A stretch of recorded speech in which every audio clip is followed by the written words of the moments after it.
Welcome to the Spherity podcast season, Product Passport Pioneers. My name is Susanne Guth-Orlowski and I'm Chief Innovation and Solutions Officer of Spherity.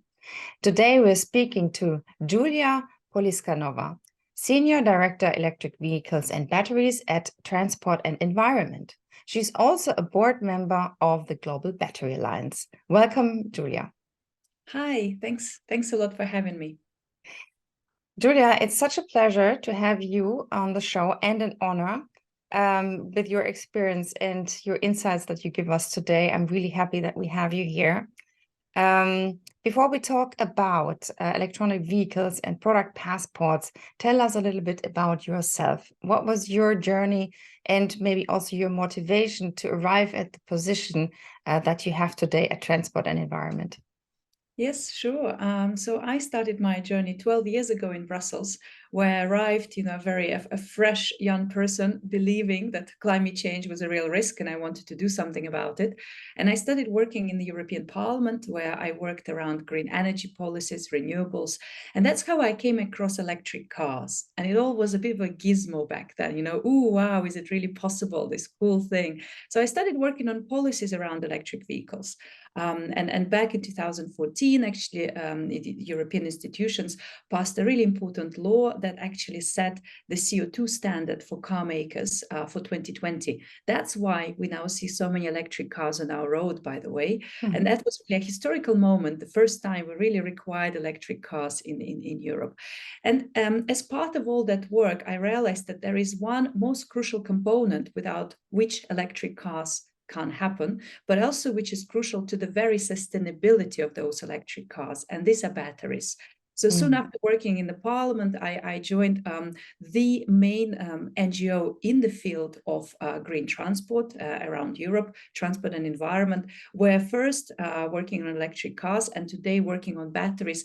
I really try every day in my little humble self to put that dream around sustainable mobility and also sustainable batteries and more recently sustainable raw materials that go into reality.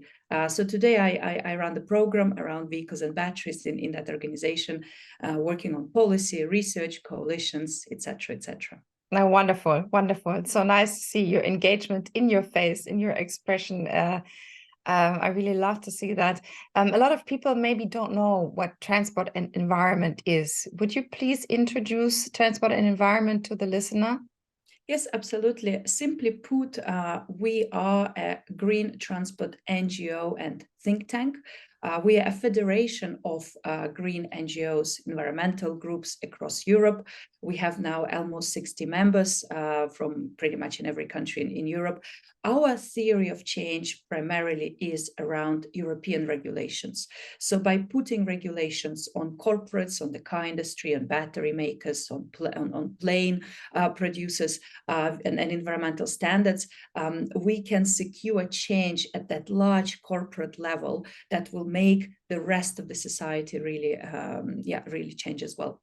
So working on policies, but also produce lots of research, also part of many industry or research groups around Europe to really put the case there, push the case for sustainable regulations. And so in the end, it helps the society, right? And you represent, do you think you represent the society, or whom do you represent?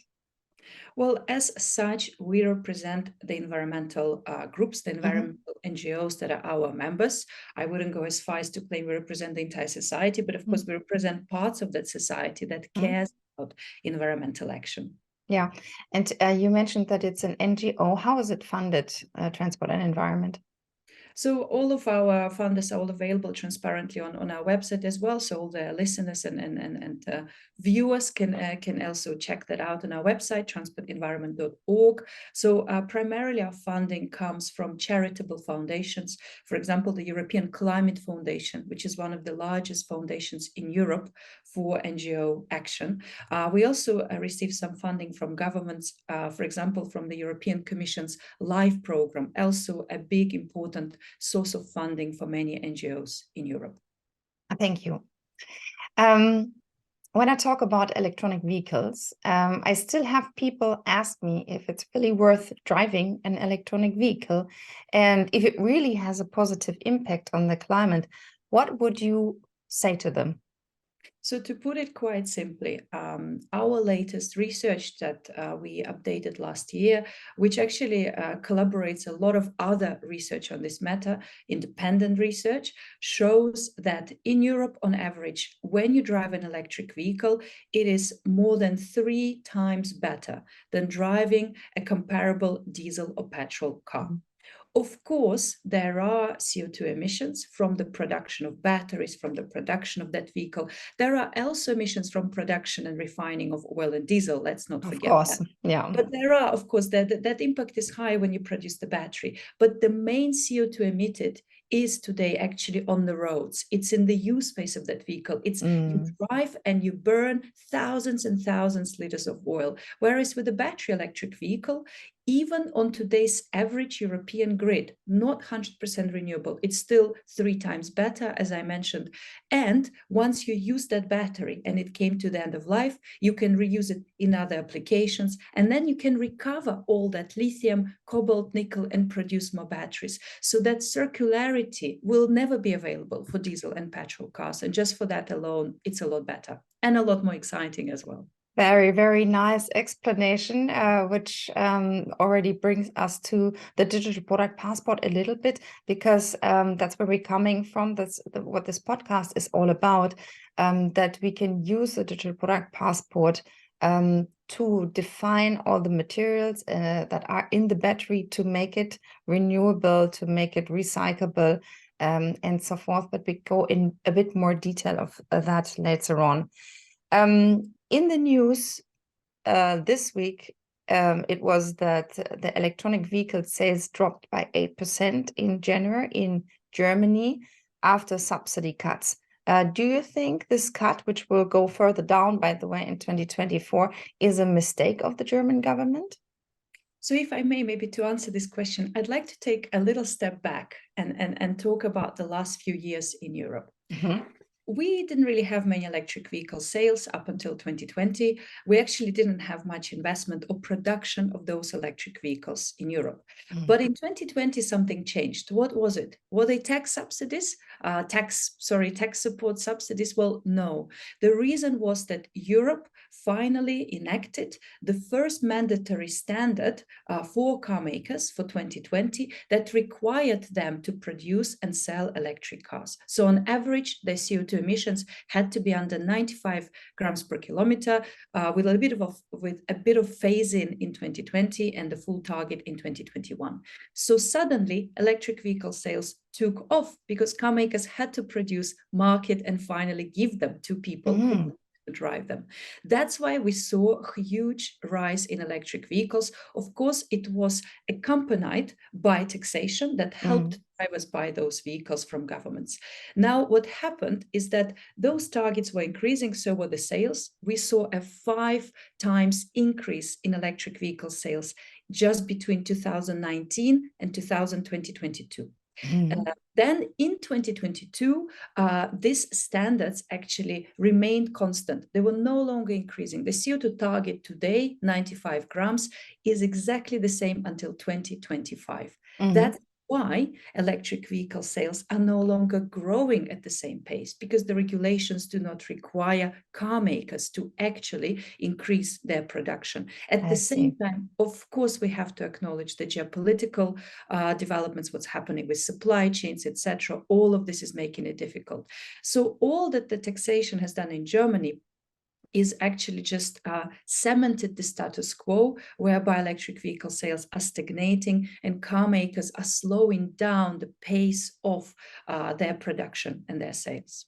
So you're basically saying the availability of the electronic vehicle is actually the reason why people bought it, because it became more mass market ready. And that's the reason why it started to grow, not the subsidy as such. Exactly. Thanks Yeah. for summarizing it so nicely, Suzanne. Basically, no matter how much money, give me 1 million, but if I can't find a product on the market, I can't buy it. I mean, I can maybe make it for myself for 1 million, just a special electric car, but it's not possible, right? So I don't know how many of listeners today tried to actually purchase an electric car recently. The waiting times are up to 1 year.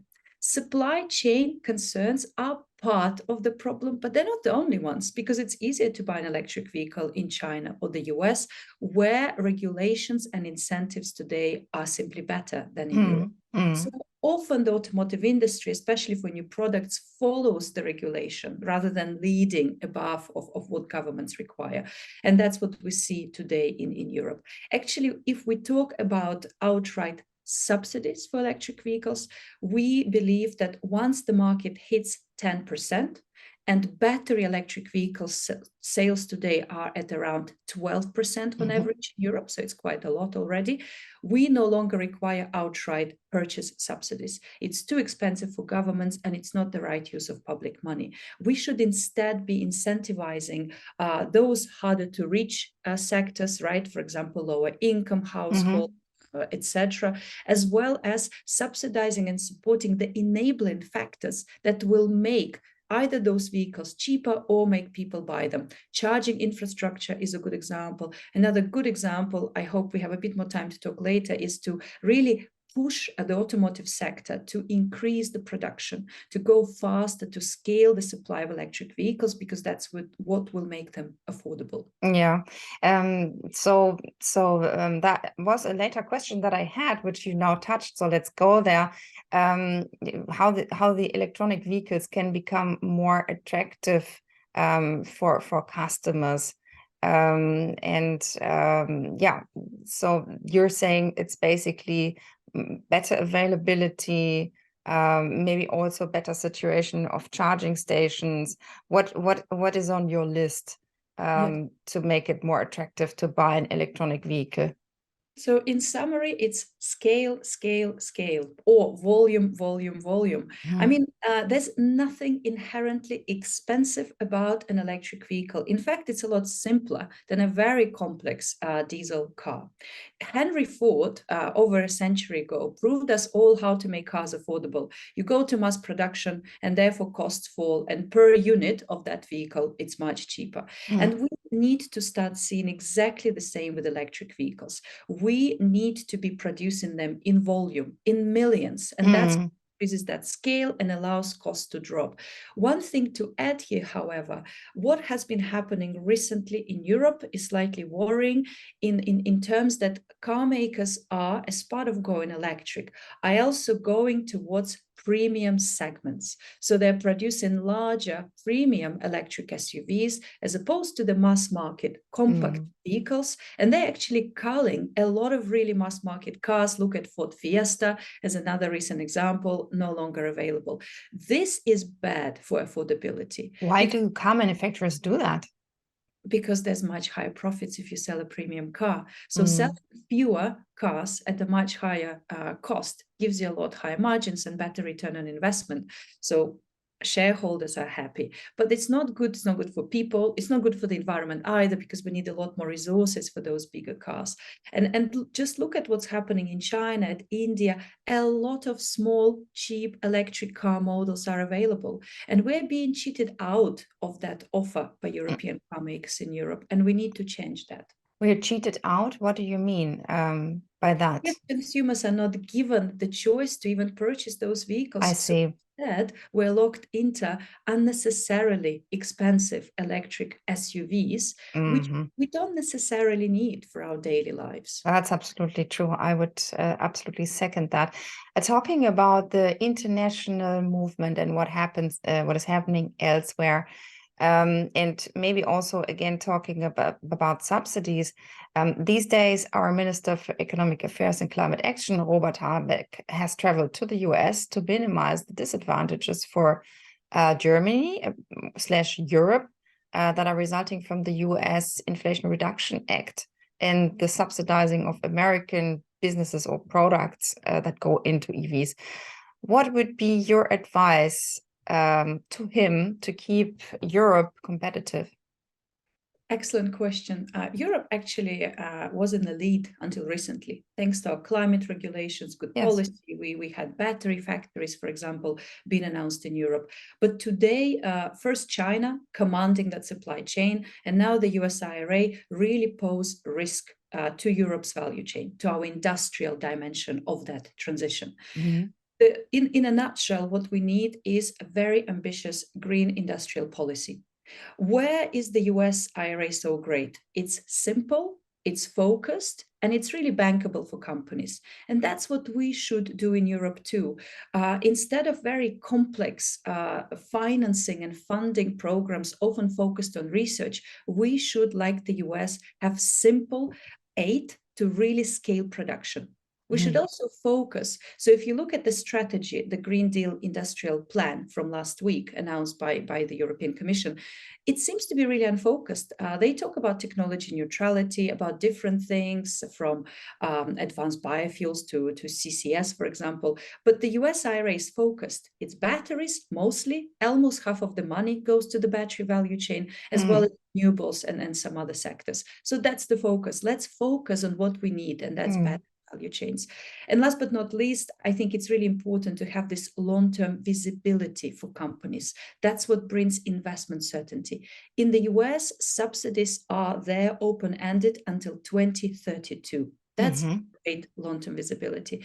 In Europe, we don't necessarily have to jump into a subsidies race, but we can provide the same visibility via climate regulations. For example, saying that from 2035 onwards, only electric cars and vans can be sold in Europe gives that certainty that there will be the market here. The next step is to do something similar with trucks as well, as it's the same value chain that electric trucks and electric cars share. Yes, absolutely. And I sometimes think that our timelines are too long. We are also involved in research projects. We're just entering into Muddy Trace, which is about raw materials traceability for cars. But it's a 3-year project. I think it's very long. And in 3 years, the world turns a lot. A lot of things change. Maybe I think we need to be earlier there where we want to be with the goals of this research project to make, raw material traceable, for example, to make this information available to the companies and in the end also to the end user. Where do the raw materials come from? Are they regularly compliant to European ESG standards and so forth? So I think sometimes the timelines are too long. The Inflation Reduction Act, for example, from the US, they have much shorter timelines. For example, 40% of the battery materials need to come from the US and half of all battery components made in North America by 2024. I mean, to receive the full tax credit, on their side. In comparison, the digital product passport becomes mandatory in 2026, which kind of we're engaged in. And that's kind of late. On the other hand, Europe has just overcome an energy crisis, I think, by moving away from Russian gas at an enormous speed. Can't we put more speed into all this EV strategy? What's your thinking about timelines? Absolutely, I can't agree with you more. We need much shorter timelines for approval around projects, around subsidies, etc., etc. We need to be clear what our priorities are, right? So one is timeframes. So I definitely agree with you there. I think we need to simplify processes around IPCEI, right? So those priority projects around batteries and raw materials, etc. We also need to be quicker at simply approving that stuff to be built. It's not acceptable that today it takes the same amount of time to have a permit for a battery factory as it is for a coal power plant or a casino. What are our priorities, right? So we really need to have this green simplification agenda in Europe, faster around research funding, faster around production aid. So we really believe that actually more focus should be given to this scale up of production and faster permitting, but not at the expense of environmental regulations, right? Put more people in authorities, digitalize the systems. Digital is key, right? It's a really key word, whether it's a digital product passport or process. And if a project is a priority, treat it as a priority, not just at the back of a queue after something else. No, I also agree. And I'm also looking at the Corona crisis, what was possible at the Corona crisis so fast, yeah, to put our countries together, to focus on a certain goal, to get enough vaccines, yeah, which kind of worked out really well. And when I compare it to that, I think electronic vehicles do not have kind of this priority, and therefore climate change has not this priority as well, because I think it would be a large step towards, you know, reaching the Green Deal and yeah, the goals that have been defined there. It's funny you mentioned that. If I may just really quickly react. Please. You mentioned exactly that, because actually one of our core asks as Transport and Environment for the EU to respond to the US IRA is to have similar funding pillar, European funding pillar, similar to the European recovery funds post-COVID, to actually have new money, fresh money to at scale support quickly all of these different projects within the electric vehicle space, renewables, battery storage, etc., to scale it up jointly across Europe as quickly as we managed actually indeed to respond to the COVID crisis in a good way. Yeah, I think so too. That would make a lot of sense. So whom do we need to call to make it happen, Julia? Well, actually, German government, including Mr. Scholz and Mr. Habeck, because one of the reasons why it's hard at European level to get that funding is to get new money, we need to borrow, right, on capital markets. And that's as Europe, as European Union. And that's not something that some governments that are called frugals like Germany or the Netherlands. So if they support it, I think the European Commission would be happy to have something. That's good. So maybe they come back with fresh ideas from the US and put some focus on electronic vehicles. That would be great, wouldn't it? So in general, about the digital product passport concept, I think it can serve a lot of use cases. And it is part of the Green Deal and part of, or a vehicle to implement the Green Deal.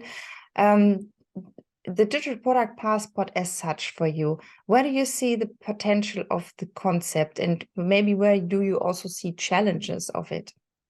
Yes, excellent question. So in terms of potential, I see at least three very clear use cases and needs.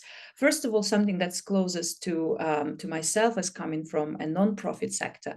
People care what products are made from, where they're coming from, who made them, how, where, under what conditions, etc. That's the world we live in today, right? We care about the supply chains. So that's where digital product passport comes in. It can really provide that information, that transparency for people to be able to know that the battery I have in my electric car really is as good as they claim, right? I'm not causing some unknown damage somewhere else in the world that I don't know about. So that's about users and also about research think tanks, NGOs, they want to assess it. The second need is clearly within the industry themselves. Absolutely complicated supply chains. I don't even begin to count how many suppliers a company like Volkswagen has. I think 14,000 is was Josef Schön said. Yeah.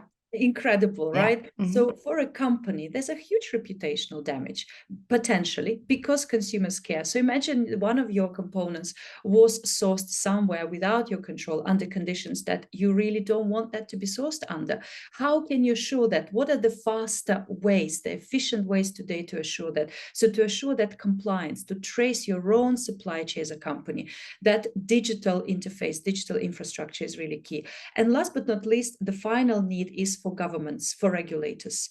Disclosure is absolutely key, whether it's for financial assets or whether it's simply to comply with various governmental sustainability or social rules, right? So this allows governments to require companies to trace their supply chains and show compliance. So these are, various user cases. And it's really great, we live in a century where we can finally use technology to trace supply chains, because the problem around, for example, so-called blood cobalt, etc., is nothing new. It's just now we can have solutions to actually tackle that. Yeah. Now, what about challenges? There are challenges. You know on the technical side a lot more than me, Suzanne, so I will not pretend to be a digital guru, but I see at least two challenges. First of all, the need for interoperable system that companies can easily, under some standard, give the data, and then the final user, whoever that is, the government, obviously in a platform or an organization like Global Battery Alliance, for example, can then retract that data in a format that's easily usable, etc. That's really a big task from what I understand, and I think progress has been made. But whoever cracks first that digital back office concept will be a millionaire in my view. So that's one. The second challenge they're probably not, we don't want to make millionaires actually, we just want that everyone can participate, because if there's one millionaire, then maybe a lot of poor other companies around that can't participate. So our approach is actually to not create millionaires in that area, but to make it open and accessible to everyone, so that all these 14,000 suppliers, of car manufacturers can quickly jump on the train to provide the data and to make the digital product passport a reality. So maybe we try. That's at least our approach. Correction, absolutely. Open data, accessible, fully agree with that. The second challenge that we see as NGO, that I certainly see, so I actually worked in 2016-17 on the Dieselgate emissions scandal in Europe. So I can tell you firsthand what today NGOs think when a company gives data on paper. How can we verify that, right? So the trust issue is really colossal. We need to make sure that whatever data is given in digital format has certain verification, certification, etc., auditing requirements, that we can guarantee that the data is correct and that all the players in the value chain can trust that. And sometimes, if we really talk about mining or extraction, we cannot go without actually people being sent to the mining site regularly to verify how things are done, right? So you will not replace that value of independent third-party audits on top of companies reporting. And I'm so grateful that you mentioned that topic of verifiability, because I don't know if you know, but that's exactly what we're trying to bring in to the product passport discussion, that if you just put data somewhere on a website, it's naive with regards to cybersecurity, but also with regard to be able to create fake news. Yeah, so the approach must be that the data, which is now digital in a digital product passport, needs to be signed by someone. And that someone who signs it has the responsibility about that data. Yeah, and it turns out to be wrong, then he has to take over the responsibility for that. That's also part of our concept here. And then he can be held reliable for the data. And it automatically then increases the quality of the data, of course. Yeah? If someone can come back and say, you entered that information there, it's wrong. Yeah, we can prove it now. Pay your fines. Yeah. Absolutely. Absolutely. Companies ultimately should be responsible for compliance and liable for the data they provide. I agree with you. If we look at some of the big concepts around battery passports today, for example, in Europe, all the batteries from 2026, lithium-ion batteries will have to have the battery passport and have to make some of this data public and even more data available to authorities. And there, this idea around third-party audits and verification is part of the conversation, and the details of that still need to be figured out, though, in implementing legislation. Another good example is, of course, the Global Battery Alliance, which is also putting its own battery passport. Fantastic initiative, also because it's global, not just European, and there's companies from Asia to Europe to America to Africa on board. But again, we need to very urgently start that conversation about the verification of data, which hasn't yet begun, to really make that concept trustworthy for everyone involved. Thank you for mentioning that. We're trying to bring that into the discussion also in the Global Battery Alliance, where we're also member of. So we also see that as an important topic. Let's go to the upcoming regulations. For example, the Critical Raw Materials Act. What are you expecting from it? Do you have some insights? Because the proposal is due, I think, end of March, at least this quarter. It should come out. And maybe, so what's in there, and what do you think can affect the digital product passport from the contents of the Critical Raw Material Act? Right. So actually, on the latest knowledge, the Critical Raw Materials Act is coming on the 8th of March. So as a result of US IRA, Europe is really accelerating its own efforts. Very good. That's great. So coming literally in a month's time. Now, around what we expect. So Critical Raw Materials Act is about raw materials, right, rather than products. And it is also about European resilience. So really accelerating Europe's supply and access to that.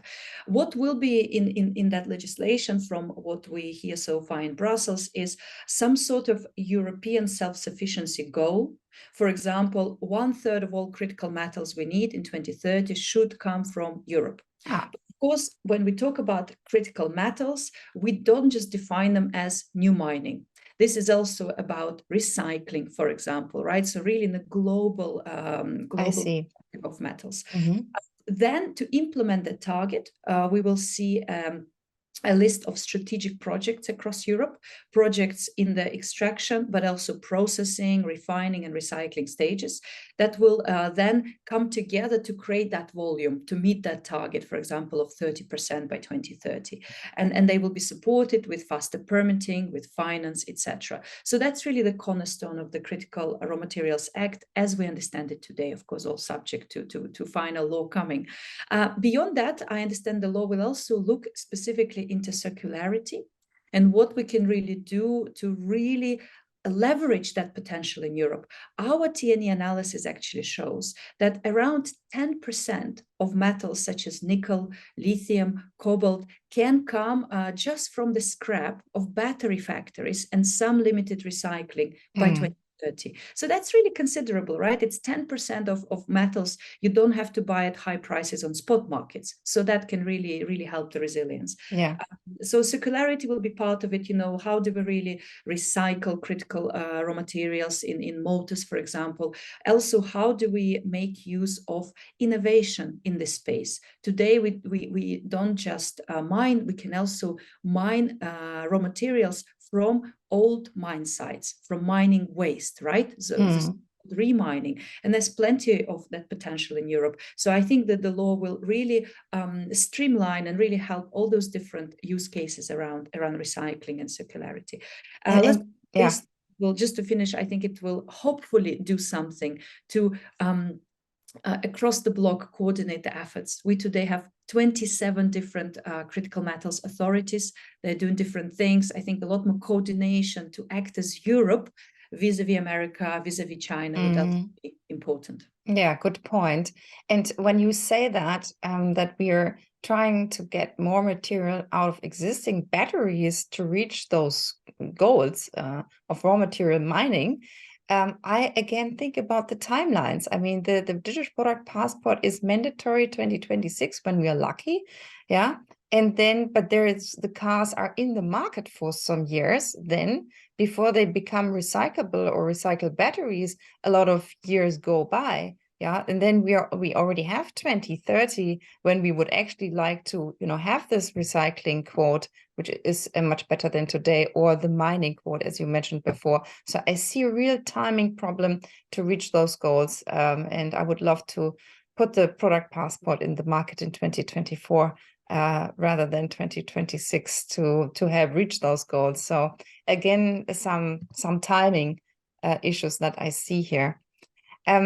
So we've talked a lot about different EU regulations. Do you see other regulations, or are you missing regulations? Do you see potential for regulations in areas that are currently not on the table? Are you missing legislation in general to reach the Green Deal, or to to fuel the EV sales again? So on regulations, I would like to stress that we have already quite a few really good ones, and key today is to implement. So the battery regulation is really the European new battery regulation is a blueprint globally for regulating and ensuring sustainable batteries across different use cases. And it's so important to get it right and to implement it. As you say, I would also like to see especially no-brainer concepts like the battery passport to trace what's in that battery, to trace the carbon footprint being done quickly and on time. Yeah. Beyond that, there is another regulation in Europe that we don't often talk about. Everyone talks about Critical Raw Materials Act. It's a sexy topic, but fewer people talk about the backbone to ensure global, responsible and sustainable raw material supply. And this is the new Corporate Sustainability Due Diligence Directive. That will require all companies to trace, first of all, their supply chains for environmental and social risks and to act upon them. This is a huge opportunity for indeed the digital passport concepts actually as well, and the digital infrastructure there to get this information. But this is also paramount if we are to make sure that raw materials in the different products, renewables, electric cars we have on the market are sustainable. So this is what's already in the pipeline: battery regulation, corporate due diligence, and Critical Raw Materials Act. Now, in terms of what's still needed, especially in the looking from the perspective of electric vehicles, what we're expecting any day now, probably around St. Valentine's, is actually the European truck CO2 proposals. This is say that again, the European truck CO2 standards. So to make sure that we reduce CO2 emissions from trucks that are on the market, right? This is really to pave the way faster for electric trucks. That's also needed to really have this investment certainty, and trucks will also require batteries, more of them, right? So they create business case here in Europe. And beyond that, there is one part of the electric vehicle market that can go electric already today, and that will save a lot of CO2 and help affordability. And these are fleets, corporate fleets of companies. If you think taxis, if you think company cars, right, for a company like Amazon or any IT company, etc. There we see a bit of a market failure today for some reason. Not as many as possible electric cars are registered there in countries like Germany and France. So we'd like to see a regulation to push corporate companies to electrify their fleets faster. Why is it so good? Well, first, they drive more than a normal driver, a normal person. So we CO2, and two, you have that vehicle in the corporate market where corporate company can absorb the cost, but 2 or 3 years later, it's an affordable second-hand electric vehicle on the second-hand market. So it's really almost a social policy for people like myself. I see. To get that second-hand vehicle quickly. Interesting point. And what is the portion of corporate fleets of cars? Do you have a number for me there? So generally in Europe, almost 60% of all registrations are by companies. Really? Some are pure fleets, but some are just people getting cars on leasing contract as well. But it's huge. It's huge. And the brilliance of this is that by a few tweaks to taxation, you completely change the behavior, right? These people just follow what the tax tells them to buy when it comes to leasing. Absolutely, absolutely. So we see that there are a lot of regulations coming up. I hope, and maybe you can help us there, that they are all kind of looking at the digital product passport at the vehicle to transport information, and the digital product passport can not only serve, you know, the new battery regulation, but only serve the Due Diligence Act and serve the Critical Raw Materials Act and so forth. And hopefully kind of we make it a vehicle and not kind of invent the wheel again and again for different regulations, and have more and more technical systems around that all do almost the same thing. That's a bit of my fear. So maybe you can help us actually to present that a little bit in Brussels. Sounds good. Suzanne, I forgot to add something quite important actually when we talk about digital product passport. We have another piece of legislation that's about to be reviewed, and this is the so-called end-of-life vehicles directive. Traditionally, it was about vehicle recycling. But today, generally, the idea is to turn it to something closer to the battery regulation and really make sure that the entire production and a value chain of vehicle manufacturing is sustainable. And that's where is another perfect opportunity to insert digital product passport, not to have a battery passport, but to have the entire vehicle passport. Yeah. So that indeed, and I agree with you, we should connect it to the battery passport, not reinvent the wheel, but go from battery to the entire product. And generally speaking, it's today a commitment from the Commission to introduce digital product passports for a lot more product categories in the future, right? Think heat pumps, think appliances, etc. So I do really hope that this goes faster because it just saves cost and brings transparency to everyone involved. So it's a win-win. Yes, absolutely. And our time is up. It flew by. Thank you so much for all this insight. I think we have touched the time issue a lot of times in this interview. So I guess my summary is we have to hurry up. Before Americans or Chinese, companies are overtaking our what's the right word, our advantage that we had so far in Europe. So we have to hurry up. That's my summary. I don't know what your summary would be. Do you want to say a last sentence about what your summary is of what we want to do or need to do?